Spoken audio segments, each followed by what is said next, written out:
You are somebody who really looks at stocks very closely. This is a bottoms-up operation for you. Let's talk about Tesla, because Tesla shares for the year to date are up 80%, but for the 1 year period, they're still down 35%. This is a stock that's gone from $381 to $108 and back up over the last year. That is a lot of volatility. Yeah. It's been a ride. I agree with that. So before we get deep into Tesla, I want to just make a comment about two comments about, number one, how it's the safest car that's ever been built in the world. The safest car ever built in the world. And about a week ago, or 2 weeks ago, or 3 weeks ago, there was a man who took his wife and two children, two daughters, and drove it off a cliff 250 feet above the ground, and at 71 miles an hour. He was trying to commit suicide and murder at the same time. The car flies off the cliff and tumbles down to the bottom, and the roof on a Tesla is 30 or 40% stronger than any other roof, and the center of gravity is the middle of the car instead of the front of the car. And it rolls down to the bottom of the hill, and everyone's looking down, and then they lower people down, and they open the doors, and people just sitting there. They were fine. They were unscathed. But unbelievable that they got out and were able to. So unhurt. And so I told Elon he has to text about this and tell people that if they want to commit suicide, they should not be driving a Tesla. They should drive, a Bentley. Drive a Bentley, drive it up the cliff, you'll die.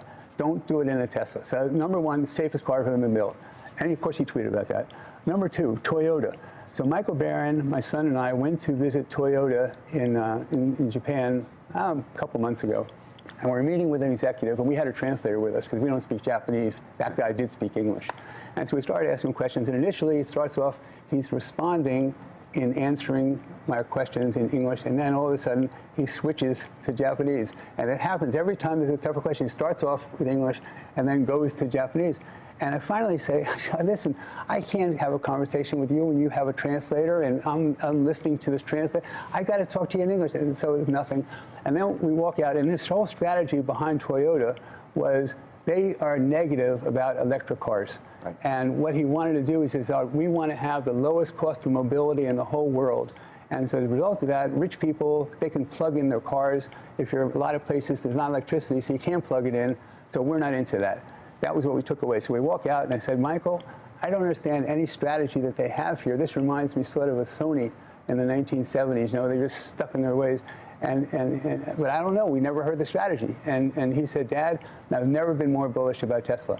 And what do you know? The head of Toyota just retired yesterday or the day before, last week. He's the grandson of the founder. And he says, I'm too old for doing this. He was 65. I'm 79. So basically, he says, I'm too old for doing this. The bottom line is that the head of Volkswagen gets fired.